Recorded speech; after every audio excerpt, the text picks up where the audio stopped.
花見はできますか？もう花散っちゃいましたね。桜は、ちょっと見に行きましょうか。桜はほとんど、ちょっと咲いてますね。ちょっと花があるかもしれません。ちょっと見てみましょう。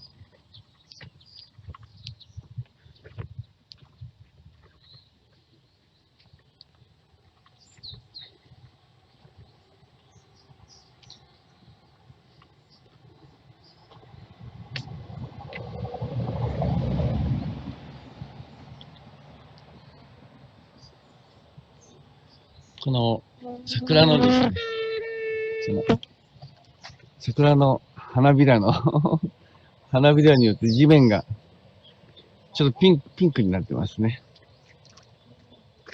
この花びらによってピンク。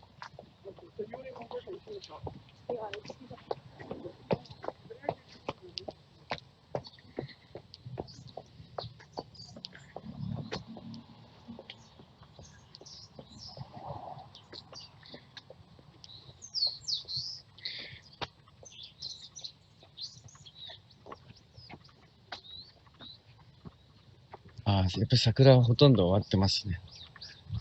桜は終わっちゃってます。こういう綺麗な花がちょっとあるぐらい。